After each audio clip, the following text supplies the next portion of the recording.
Saudações em Cristo, queridos e amados irmãos e ouvintes da Palavra de Deus. Falando com vocês o pastor Levi Longaray, você está no meu canal A Bíblia em Foco. Meus irmãos, o primeiro canal com o nome A Bíblia em Foco no YouTube é o meu. Quando Deus revelou-me o nome desse canal, eu fiquei surpreendido pela beleza do nome e o projeto que Deus tinha para este canal. E quando eu fui interagir e trabalhar no YouTube, eu encontrei um canal chamado Bíblia em Foco. Mas eu confesso a vocês que eu queria terminar com o meu canal para não ter nome repetitivo e coisa que eu não queria, por respeito às pessoas, também por respeito a mim. Mas aí, aquele canal Bíblia em Foco de comentários, de mostrar histórias, de geografia bíblica, e aí tinha eu e esse canal. Agora, ultimamente, apareceu vários nomes, mas os irmãos têm em mente que você acionando a Bíblia em Foco, letra minúscula. Hoje eu entendo por que eu coloquei letra minúscula, de repente devia ter colocado maiúsculo, mas naquela época eu não entendia, porque está a Bíblia em Foco, letra minúscula. Você vai procurar. Pastor Levi Longaray, não tem como você se enganar. Então, se aparecer outro, você já sabe. Não importa. O que importa é nós servirmos a Deus, deixa os outros trabalhar, se é que eles estão também com boa índole. Agora, se é para copiar, daí eu também não posso fazer nada. Cada um na sua. Meus irmãos, o like é importante na abertura do vídeo, fixação do like, assistir o vídeo na íntegra, feito vídeos de comentários mais rápidos para vocês, experiências minhas no Evangelho, e também alguns vídeos de pregação, de orientação mais pequenos. Mas eu vou, a partir do ano que vem, eu vou entrar com uns vídeos longos de estudo. Vocês vão ter que ter paciência, porque vídeo de estudo não tem como fazer vídeos pequenos, e eu não quero fazer em 2, 3 partes, no máximo 1 ou 2 partes cada temática, tá certo, meus irmãos? Para que vocês tenham uma boa e melhor compreensão da palavra de Deus. Hoje quero falar sobre, então, o like, o comentário, o compartilhamento e a oração em favor da minha pessoa, aqueles que têm o hábito de jejuar, nos colocar nas suas consagrações. Isso é muito importante para nós vencermos juntos, porque é muito forte as ciladas do inimigo e as investidas do diabo na nossa vida cotidiana, tá certo, meus irmãos? Amados de Deus, falar sobre as caravanas da IPDA. Meu Deus do céu, esse assunto vai dar pano para manga. Eu falei para vocês que eu ia gravar um vídeo sobre isso. Bom, meus irmãos, eu vejo as caravanas da IPDA como uma escravidão dos membros, uma escravidão dos obreiros, algo cansativo, algo desnecessário, um valor exorbitante gasto com ônibus, algo desnecessário, enriquecendo a empresa de ônibus, forçando pessoas a estar nas sedes estaduais, nas sedes regionais e na sede mundial principalmente. Por que tudo isso, irmãos? Porque pastor da Deus e Amor, e quando chega pastor estadual, não quer pregar para poucas pessoas. Esse é o primeiro sentido das caravanas. Primeiro, é que esses pastores estaduais não querem pregar para poucas pessoas. Eles se acostumaram a subir no altar bem atrasado, depois que o cooperador que faz a abertura do culto, o obreiro, sei lá quem é, o presbítero, diácono, está cansado, eles sobem, sai de lá dentro da livraria, sobe no altar. Quando o culto já está cansadíssimo, as pessoas já estão tudo cansadas, eles sobem cheio de razão. Porque eles querem um momento que tem mais gente, eles querem massa para pregar. Eles não têm humildade de pregar para poucas pessoas, não. E teve sede regional que os presbíteros, nem nas pequenas, e quando era obrigado, se eles tinham um diácono no lugar, porque diácono na Deus é Amor da ceia, não sei se vocês sabem disso, é assunto para outro vídeo. Então eles mandavam lá da ceia, eles nem iam. Teve lugar que eu assumi que os membros disseram, mas o que acontece, homem de Deus? Tu está vindo aqui, né? Tu assumiu há um mês atrás, já está aqui. Eu digo, mas por quê? Mas o fulano faz 7 meses que nunca pisou aqui. Ah, e teve congregações que eu assumi, como no noroeste, região noroeste do estado do Rio Grande do Sul, que tinha bastante interior, tinha igrejinha 30, 50, 120 quilômetros da sede. Teve igrejas no meio do mato que eles nunca foram levar a ceia. Eu assumi um campo que tinha 12 meses que os irmãos estavam sem a ceia, e eu descobri por quê. Era uma terra de estrada de chão batida, ia com o carro até um determinado lugar, depois tinha que ir com o maior cuidado com o carro, e se fosse dependendo do carro não entrava. O que eu fiz uma vez? Eu disse que ia, todo mês eu ia, num mês eu fui e estava embarrado. Deixei o carro, um carro bem bom que eu tinha, não ligo para carro, eu tinha um carro da Nissan, deixei lá no meio. Eu sempre gostei de carro bom, mas eu compro carro de baixo valor, só que eu conheço o carro, então eu tinha um carro bom. Deixei no meio do milharal e fui de a pé. Cheguei com o sapato com acho que uns 3, 4 dedos de barro debaixo do sapato. Os membros se assombraram com a maleta. Quem é você? Eu digo, eu sou o presbítero. O presbítero Levi, eu assumi a igreja, vim dar ceia para vocês. Ficaram enlouquecidos. Os irmãos já tinham me informado que fazia 12 meses que eles não tomavam a ceia. Cheguei lá, era verdade. Quer dizer, então esses obreiros, eles não querem pregar para a congregação pequena, aquela mais interior, aquela onde os irmãos, eles querem massa humana. E o missionário que semeou isso, o missionário só queria pregar para a multidão, tanto é que ele pregava quarta e domingo. Vocês entendem? Com casa cheia. Você já viu algum filho do missionário querer pregar para pouca gente? Você já viu o Davi, o Lorival, o Daniel, os pastores e os filhos do missionário pregar para pouca gente? Você não vê. Você já viu um membro grande da diretoria, no tempo que o Johnny manja de diretoria, os diretores, tudo, os filhos dos tenores, você já viu eles pregando para pouca gente? Não. Então o missionário que semeou isso. E o missionário em São Paulo queria aquelas caravanas porque ele queria pregar para a multidão. O missionário era incutido de que a igreja, o templo dele tinha que ser o maior, porque o Brasil para Cristo construiu um grande templo, o Universal construiu um grande templo, o dele tinha que ser o maior, o dele tinha que ter mais número de povo, então eles eram incutidos tudo um negócio grande, e ter massa humana. Então eles exigiam esses ônibus de todas as regiões do Brasil, de todos os estados da Federação Brasileira, para lá no final de ano, e em reuniões trimestral, quando dava circular a diretoria. Então, por quê? Para pregar para a multidão. Meus irmãos, essas caravanas eram um sofrimento. Primeiro, então, porque eles querem pregar para a multidão. Segundo, dinheiro. Isso gera muito dinheiro. Você entende? Dinheiro não para a igreja, mas movimento de entradas. Eles gastam um valor X com a empresa de ônibus, mas o número de pessoas que vai é muito grande, gera muita entrada financeira para a igreja. Por isso que eles não deixam as pessoas em final de ano, ou uma vez por mês, na sua casa, em paz, cultuando na sua igreja local. Não, é tudo Deus é amor, mas não, tem que lotar aonde eles estão. E terceiro eu vejo assim como ela traz um meio de enriquecimento de fazer rolo. O que eu vi de obreiro fazendo rolo através das caravanas, vocês não imaginam.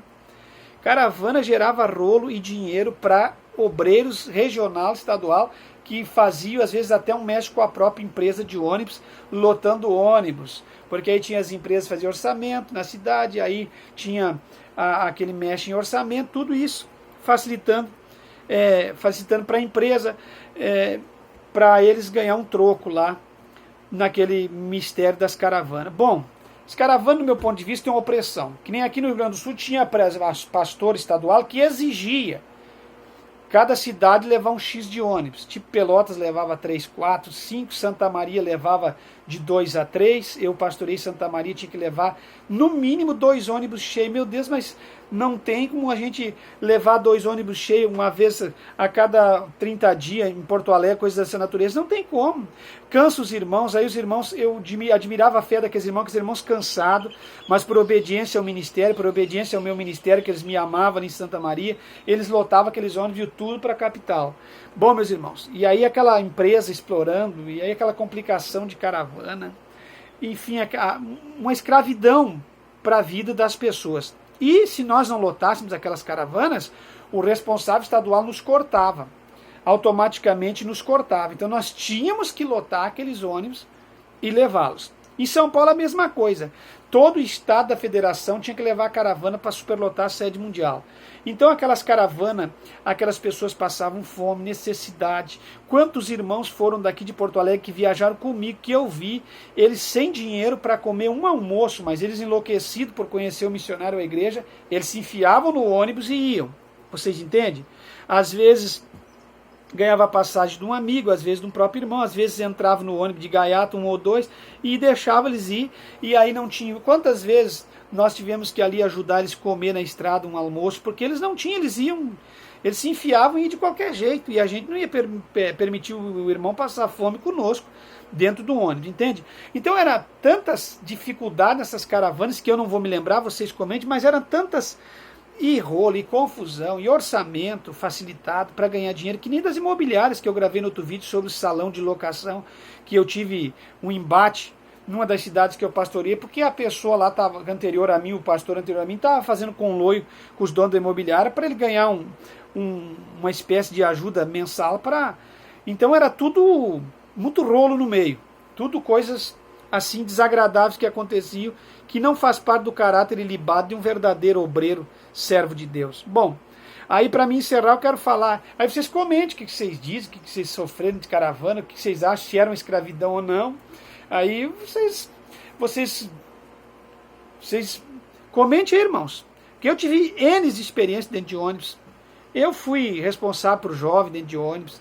Me incomodei demais com jovens, os jovens desobedientes muitas vezes. Eu fui responsável pelas caravanas, liderando desde aqui de Porto Alegre para São Paulo. Fui responsável por caravana nas regionais.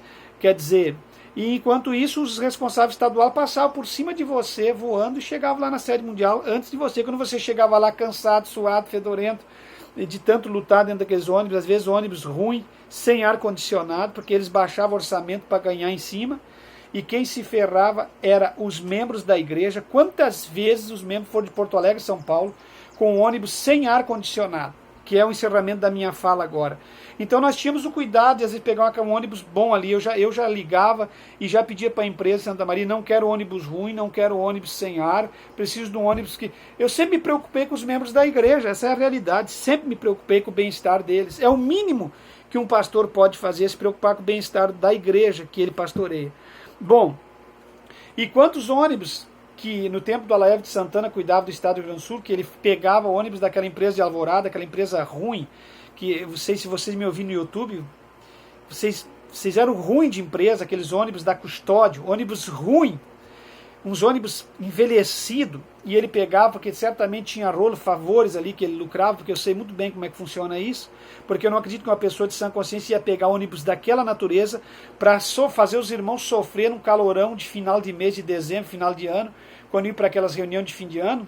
Daqui a São Paulo, 22, 23 horas de ônibus. Quando é um ônibus bom, 21 horas da Itapê. Quando é aqueles cacos, 25 horas de ônibus. Quando não quebrava na estrada, escuta o que eu vou dizer para vocês. Várias vezes aqueles ônibus da Custódio quebrou na estrada. Caiu janela daqueles ônibus. Estou falando porque eu estava num deles. Caiu janela, quebrava. Os irmãos ficavam estressados na estrada. Um ônibus quebrado. Outra vez nós estávamos no ônibus daquele, indo de Porto Alegre para São Paulo, numa reunião de final de ano. Aquele ônibus estourou aquela abertura de cima, aquelas entradas de ar que eles têm, estourou uma daquelas entradas, voou aquele suporte daquela janela, e o ônibus chovia dentro, literalmente choveu dentro do ônibus, molhou todos os irmãos desta empresa Custódio, que o pastor Alaeve Santana pegava ali, fazia contrato com eles, talvez por preço mais baixo, não sei qual é que era, o que tinha no meio daquilo ali, se era safadeza, que eu acredito que fosse, ou se era para beneficiar o ministério, seja lá o que fosse. E aí voava de avião, quando os irmãos chegavam lá, já estava lá infiltrado na diretoria com os irmãos. Quer dizer, nunca pensaram no bem-estar dos membros da igreja. Aqui em Porto Alegre teve vários presbíteros que estavam em cima do altar, pregando e rindo dos irmãos. Eu cansei de ver. Uma hora eu volto gravando, que o irmão pediu para falar de alguns deles aí, uma hora dessa eu volto falando de assim como um deles que tinha aqui no Rio Grande do Sul, que é bem espírito de Júlio César, dava risada, gargalhada em cima do altar, virava toda hora para o lado, conversava, mas assunto para outro vídeo, enquanto o culto estava andando, e revelando, alta revelação, e risada, e bagunça em cima do altar. Mas voltando aqui, o que vocês acham de caravana? Em que essas caravanas beneficiaram? Fez os irmãos sofrer, passar calor, pegar chuva. Muitos deles estragaram. Nem um ônibus bom pegavam. Um duplo deck, ou sei lá, um ônibus maravilhoso com ar-condicionado para os irmãos ir em paz. Porque dá para viajar de ônibus, a gente não é rico, né? Não vou dizer que não viaja de ônibus, de carro, de avião. Que Deus preparar, a gente viaja. Bom, eu quero explicar para vocês aqui, que talvez eu não vou ter condições de explicar no outro vídeo. Eu estou falando porque eu tenho experiência. Né? Alguém vai dizer, mas você não sabe o que está falando. Não, eu sei. Eu quero dizer para vocês que eu já viajei a cavalo para fazer a obra. Eu ministrei em São José do Norte, na divisa do Porto, em Rio Grande, aqui no estado do Rio Grande do Sul, na divisa do Uruguai, onde eu atendi os irmãos. Eu ministrava a ceia lá. Lá é a cavalo.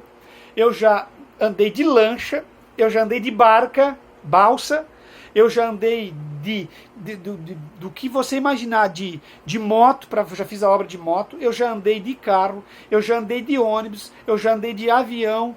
Os meios que Deus proporcionou para andar, nós andamos nessa obra de Deus. E já tive motorista maluco que andava mais de ré do que para frente, e eu ficava estarrecido porque eu já estava dentro do carro, não tinha o que fazer. Aí era entregar a vida nas mãos de Deus e pedir misericórdia. Então, Por que às vezes o obreiro está estressado, doente? Quem ficou em casa nunca vai ter experiência de um obreiro que viajou e fez a obra. Então eu tenho muitas experiências para passar para os irmãos. Mas o que eu quero passar aqui para vocês? Que em que somou essas caravanas? A gente tinha que ficar em cima daqueles irmãos, vendendo passagem, sugando aqueles irmãos não tinham mais o que doar, meu Deus, era muita coisa, era muito sacrifício para aqueles irmãos fazer, e aqueles irmãos faziam de bom grado, com o coração aberto para Cristo. Fica aí minha meditação para vocês. Há necessidade? Eu acho que não, meus irmãos. A não ser que queira fazer uma excursão para ir conhecer o templo, conhecer uma sede, não tem nada contra, mas aquilo era uma escravidão através de caravanas. Sem falar nos lucros, sem falar em tudo que eu comentei aqui por cima, que nos bastidores a gente sabe que era coisa terrível. Que Deus abençoe vocês, meus irmãos. Falou com vocês o pastor Levi Longaray.